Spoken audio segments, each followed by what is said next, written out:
Hey basketball coaches, my name is Alan from Al's Basketball Training, and today I'm going to give you some basic beginner basketball plays that you can run with pretty well any basketball team. Let's get down to the clipboard, let's check these out. In this first play, it's a simple box offense. This is what you would use against a man-to-man or a team that's guaranteed to run man-to-man against you. So we're going to have player 5 and 4 screen down to the smaller players in the low post. Yes, we are starting smaller players in the low post. There is a really good reason for this. We're going to have player 3 and 2 pop out towards the three-point line. Now, what we are really hoping for is for one of those two defenders to then switch off. So, for example, if player 5 switched off onto player 2, we would really want to get that pass over to player 2. We would then have player 4 pop out and let player 5 go to town against a shorter defender. That is the whole idea behind this basketball play. And there's other basketball plays similar to it. Let me show you. So again, this next one is up against a man-to-man defense only again. These will not work against zone defenses. So we're going to have player 5 and 4 screen down for the smaller players in the post. Next, instead of just popping up, we're going to have them now screen for player 1. Again, what we're hoping for is for one of the players to then switch off. Now, player 2 or player 1 is going to use player 2 as a screen, but he could have easily went the other way as well. It's his decision. And what we're going to see now is player 1 have the option to shoot, but also to pass down into the low post into player 5, who is again mismatched against his defender. These are both really simple and easy plays to run. This next one's even better. This time, we're going to be calling one of these two players out. The coach will not, the point guard will. So let's say player 2's name is Allen. We're going to have player 1 say box 3 or whatever you want to call it, Allen. That means player 5 is going to be popping down, player 4 is going to be popping down and setting those screens. Player 3, he's going to be popping out towards that free throw line extended, and we're going to be having player 2, instead of popping out, he's going to be popping towards the high post. The reason why we're doing that this way is because let's say they're not switching and player 2 is going to cheat and try to run up towards the wing, but instead player 2 cuts in. That means player 2 is going to be wide open for that close mid-range shot. This is a great play to run if the other team starts cheating on these plays that you're running. Now this next play I'm going to run is a motion offense. It's a 5-out motion offense, and there's a lot of coaches who don't like to run it because they say that their younger players cannot shoot a 3-point shot. But I'm here saying that actually it doesn't matter. They won't have to shoot the 3-point shot. This is all about cutting and what some coaches call slicing towards the net. Now, I like to call it cutting.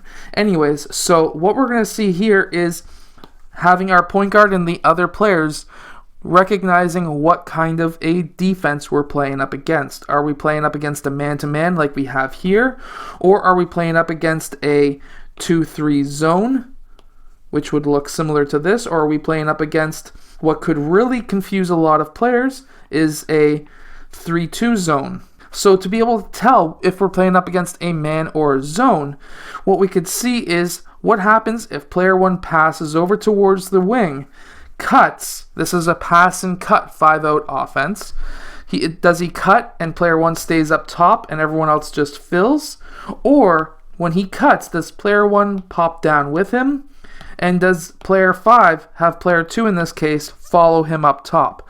That is a tall tale sign that you're playing up against a man-to-man versus playing up against a zone defense. So just to make illustrations easy, what I'm going to do is just run up against a man-to-man in this tutorial. But the motions would be the exact same, almost, against a zone, and I will explain that later. However, what we're going to do now is, let's say we have player 4. He has the option to pass to player 3, and I really don't like to do wing-to-point passes. That's just something that I like to teach my players, is try not to do something like that. These are all small things that we can teach our players, and these are still skills that they're going to need to have when playing basketball. So player 4 passes down to player 3. Player 4 is going to have a couple of different options with a 5-out motion or with a basic 5-out motion. So these are the basics. He could either cut towards the net, he could screen for the player he passed to, or he can screen away. Those are essentially the 3 options that he has. So if he decides to cut towards the basket, everyone is going to fill these positions over. However, if player 4 decides to screen, that's going to be a screen and roll, and against a baseline screen and roll, I like to have player 3 pop up. He's going to take that spot, and player 4 is going to roll towards the basket. Player 3 is then going to pass down to player 4. He may have an open layup, but if he doesn't, that's okay. Against a baseline screen and roll, I want to see player 4 screen away, and player 2 is going to be cutting across. Now, if he's open anywhere in this area, hit him up for a pass, either for a layup, a mid-range, or a 3-point shot. If his player follows, now we're looking at doing either another pass down to player 2 or a pass over to player 1. But remembering, we're all trying to learn how to score. We're all needing to read the defense and react. So, even though this player has the ball, this player over here still has to read the defense to see if he has an opportunity to score. And what I mean by that is if player 3 is playing too high and his head is facing this way, not looking at player 4, player 3 needs to recognize this. Even though we're teaching a play and we're running a play at a younger age or at a beginner level, we still need to have our players understand that they need to survey the court to see if there's any opportunities for themselves or other players. So if there's an opportunity here when player 3 is looking away from player 4 can cut baseline. Now player 3 could pass down to player 4 for a layup. And this is a mistake that a lot of beginner players on defense do a ton. And I helped out a coach a couple of years ago who could not, for the life of him, have his team score on offense. They had okay shooters, they had height, they had the ability to run, they were athletic, but they just could not score. What he was doing was running some crazy offenses that his team was not able to understand to run on the court. They were 10-year-old players, and they were just not understanding how to run a Horns offense, which I'm not going to blame them. At 10 years old, they're probably not going to understand how to run a Horns offense or how to run a advanced triangle offense. What you need to do is to run a simple, either a box offense like I just showed you, or a simple screen and roll offense, or maybe a 5-out offense like I'm showing you here, or a 4-out, 1-in offense motion that's basic. What gets them to understand how to pass, how to move on the court, how to spread out, because there's nothing worse than having 5 players on the court offensively. They're all clumped together saying, pass me the ball, but really all they're doing is playing defense on their own offensive players on their own team. So a 5-out and a 4-out really teaches them to spread out, but also if you can teach them and say, hey, if a defender is looking over there, you can cut baseline, it's going to allow you to get open. It's all about off-ball movements. Here's something else as well. Let's say player 3 holds the ball for too long, player 2 is not open, player 1's not open, all playing super tight. Let's say player 4 is like right on player 3. He just is so tight that he can't get away. Everyone's playing strong help defense. Let's say he just can't go anywhere. Well, instead of just having all of our players stand still saying, hey, pass the ball, you can't do that. So we could have player 5 set a screen down for player 4 blue.